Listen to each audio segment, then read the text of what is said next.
Am I the a-hole for telling my friend I don't want to be her bridesmaid anymore? My friend Mary and I have known each other since we were children. We've grown apart over the past few years, but she still considers me important enough to make me a bridesmaid. Her wedding is set to be in 3 weeks. One reason why I sort of distanced myself from her was because of her treatment of my relationship. My boyfriend Jack and I have been together for 3.5 years. He's a wonderful person, and there is no doubt in my mind that this is the man I want to marry. But Mary is under the impression that Jack is too good for me. Jack comes from a very wealthy background. His parents are certainly very wealthy. He was practically guaranteed a lavish life from the moment he left the womb. This is in stark contrast to my childhood. I grew up in a low-income neighborhood, often wondering where my next meal was or how I was gonna help pay the bills at a young age, etc. I'm grateful and proud for where I am today. Jack is considered to be conventionally attractive, always looking like he should be on some magazine or a billboard somewhere. Jack's good looks and background have led Mary to believe that Jack deserves better than me, as according to her, there's no way I could have pulled someone so attractive and rich.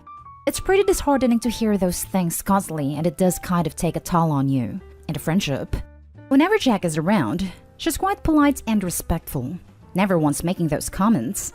Eventually, the comments stopped. Mary invited me for lunch with her fiancé and his friend, Gary. From the moment I arrived, Mary and her fiancé were consumed in their own conversation, paying no attention to both of us. It was fine, as Gary seemed to be a great lad with great chat. He asked me why I was single, and I told him that I was in a happy, committed relationship. He was very taken aback by my answer. He told me that Mary had set up a blind date, double date of sorts for the both of us. I was very confused and slightly angry. I didn't want to be confrontational at lunch, especially in public, so I just carried on with the lunch. Luckily, Gary wasn't upset and ended up making a few jokes about the whole ordeal. I called Mary later on the day to ask her a ton of questions about why she thought it was okay to do that. At first, she tried to deny it, but then she tried to justify it by saying that Gary is a man who's more in my league, and since he was also a groomsman, we needed to get to know each other better. I was shocked by her bluntness, so I just told her that I didn't want to be her bridesmaid anymore. Granted, it was a pretty impulsive decision, but I still stand by it. Mary didn't take it well, trying to apologize and saying that it was a mistake. It's been a few days, and her fiancé has been texting me, asking me to suck it up for the wedding. I feel petty and conflicted right now. Edit. Jack knows about the date. I wouldn't keep that from him. Now for the top comments. You are so absolutely not the a-hole, and you should have dumped this friend the minute she told you Jack was too good for you. Don't let her change your mind. This, not the a-hole. She sounds kind of jealous, to be honest. But this conniving behavior is insane. Be sure to block any more flying monkeys coming your way about just suck it up for the wedding. The phrase flying monkeys gave me a small laugh. Thanks. This girl is not your friend. She's jealous your partner is good looking and well off. I would not only not be her bridesmaid, but I also wouldn't attend a wedding. She has no respect for your relationship. I would simply tell her fiancé that you stand by your decision, and he should be questioning whether or not he wants to marry someone that acts that way. Not the a-hole. What the hell? Is she jealous or something because it strongly sounds like it? She not only set you up, she also hurt Gary over this. This is absolutely terrible. And if this is some weird, perfect, upstaging wedding ploy, she needs to stop now. It is entirely understandable to distance yourself from someone who gaslights and manipulates you like this. She has been actively insulting you. Like, it wasn't because she was worried about you. She thinks you aren't good enough and don't deserve him. This is absolutely disgusting to say to someone you consider a friend, and it might hurt your relationship if you have this going on. She was willing to lie to one man. What if she takes that further? Run and don't look back. This woman is vile. God, that's so true. Gary was probably looking forward to the date and was starting to like her, and then gets shut down. Not really, but you know what I mean. Does Mary's fiancé not seeing what a total jerk she is? Hey, let's get your friend's hopes up, even though she's in a relationship. Maybe she'll break up with her boyfriend for a guy she's met once. Like, huh? Now for the next story. Am I the a-hole for telling my friend that her ignorance is astounding and not removing a post that offends her? Yesterday, it was Father's Day here in the US. I came across a post on Instagram that said something along the lines of, "Thank you, Dad, for coming to this country with nothing and giving me everything." It was supposed to be from the point of view of an immigrant's kid. It resonated with me and I reposted it to my story. A friend of mine that I haven't seen or spoken to in a while messaged me privately and said, "You're white and your parents are rich. What are you talking about, LMFAO?" I wasn't in the mood to justify my actions to her, so I just said, "This post applies to me and I'm very grateful for my dad. Have a great day." She proceeded to go on a tangent about how me posting that was extremely insulting to her because my parents are white and rich, and her parents are from Mexico and I have no idea what I'm talking about, and I've never struggled and neither have my parents who aren't even real immigrants. I proceeded to tell her that no, I didn't struggle growing up because my parents struggled for years before they had me. They both immigrated to the US from Europe with a penny to their name at 18. My dad worked 2 full-time jobs for 20 years, so my mom could go to school and only have to work 1 job instead of 2 like him. They worked their butts off without any help. It wasn't fun for them, or easy at all. By the time I was born, they had finally managed to get a house, and they started a business when I was about 5 that was successful. So growing up, I was very fortunate, and I have been extremely grateful that they worked hard so I could have a good childhood. She then said that my story was nice and all, but they still didn't have to experience being a real immigrant. I'm sorry, what? They had to go through the same process as everyone else, and couldn't go back to their home country for 7 years because they were waiting for citizenship. I asked her to tell me how they weren't real immigrants. She said it didn't count because they came from Europe. I wasn't gonna sit there and play immigrant competition with her, so I told her that her ignorance was astounding, and I was done with this conversation. She replied telling me to take the post down, but I didn't. The post was showing gratitude to an immigrant parent for working hard to provide a good life for their kids, and that's exactly what happened here. So I'm leaving it up. My other friend says I should be more sensitive to the situation and understand what she was trying to say. Am I the a-hole here? What was she trying to say? Are there degrees of being an immigrant? She was immigrant-er? Not the a-hole. I think she's implying that because they don't face racism, they are not real immigrants, which is BS. While she is right that white immigrants and POC immigrants have wildly different experiences immigrating in majority white countries, and just for context, I'm a white immigrant from a white country to a white country, that doesn't mean she could give you a lecture.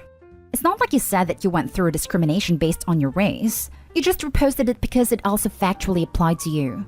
Her going off in some rant about real immigrants is dumb and not relevant at all to what you were saying. Not the a-hole.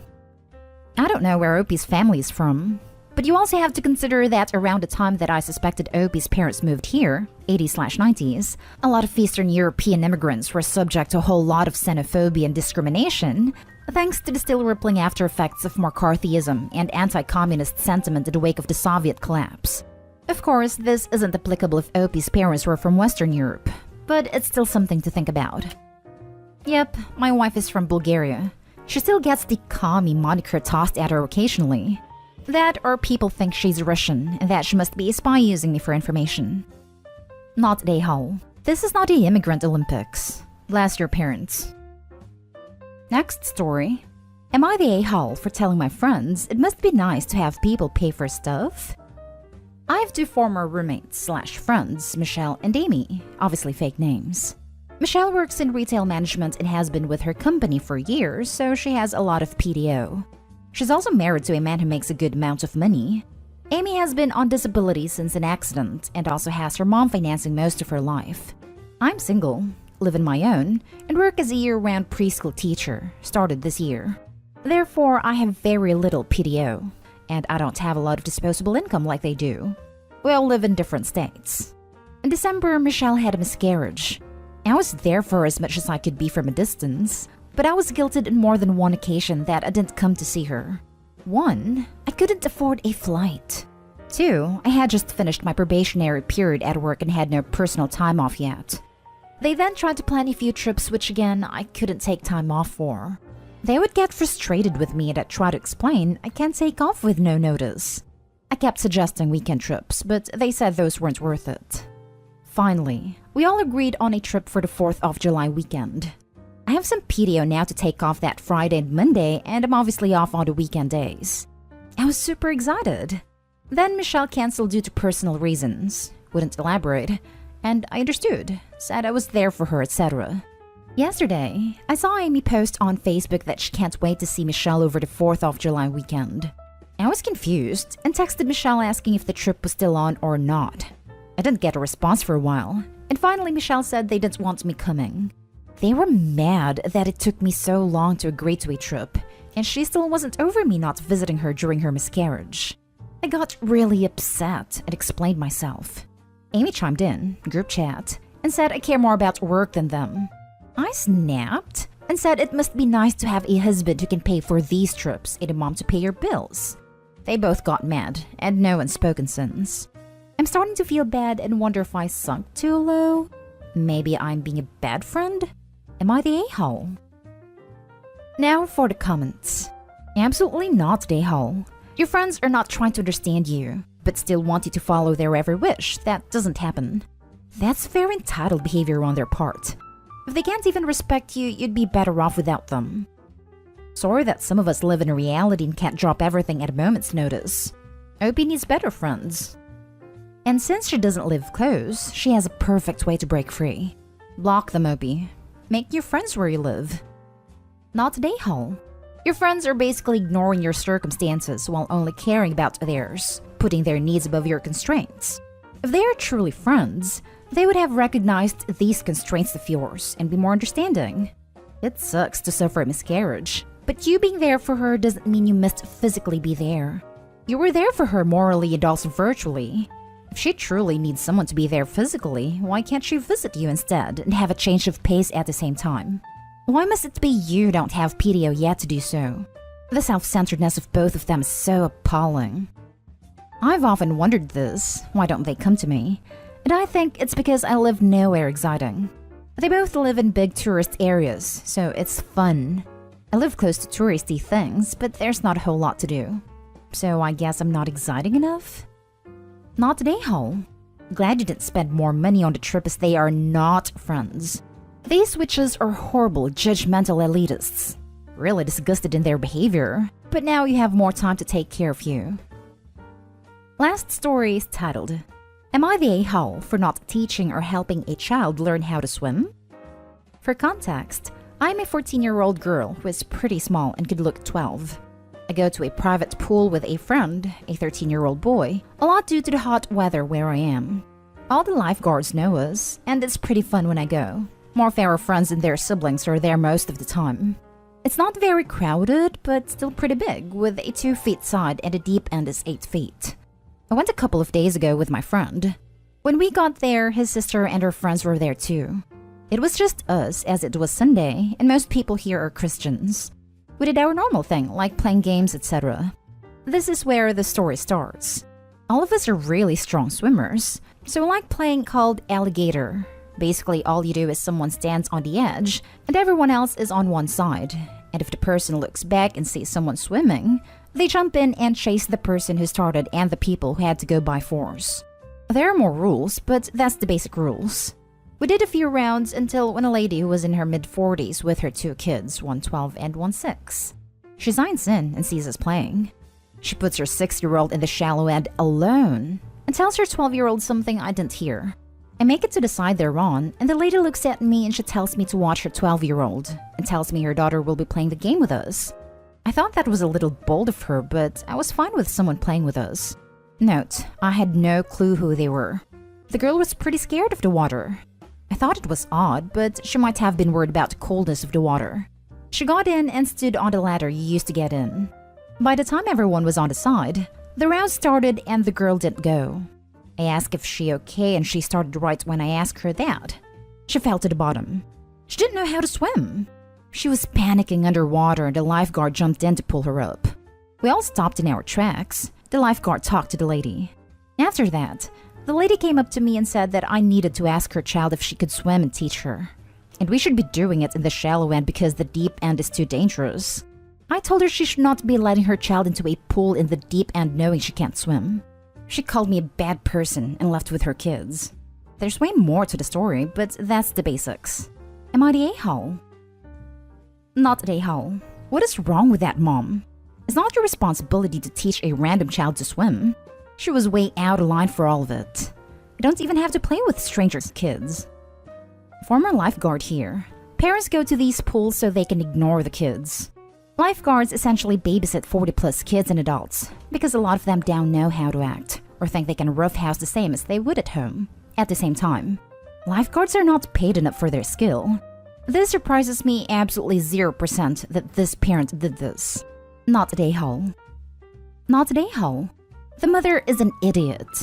It's not a child's job to teach another child how to swim. Come to think of it, even though I know how to swim, especially a stranger. What is she thinking? She's lucky you're good kids and not a bunch of bullies, or this could have gone really bad even with a lifeguard there.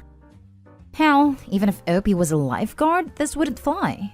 When I was a lifeguard, we would tell parents they had to be in the water if their child couldn't swim. A lifeguard's job is to watch the whole pool in case of emergencies, not babysit one particular child. Also, it's not okay to even put a child in a situation that could lead to drowning, like this mom did. Not a hole. For context, I'm a 14-year-old girl who is pretty small and could look 12. The lady came up to me and said that I needed to ask her child if she could swim and teach her. Even if you were a 42-year-old Olympic swimmer playing in the pool, rather than a 14-year-old kid, that a-hole mom doesn't have the right to tell you that you have to do anything for or with her kids. I can only hope that this a-hole mom doesn't get her kids killed by dumping her parental responsibilities on total strangers.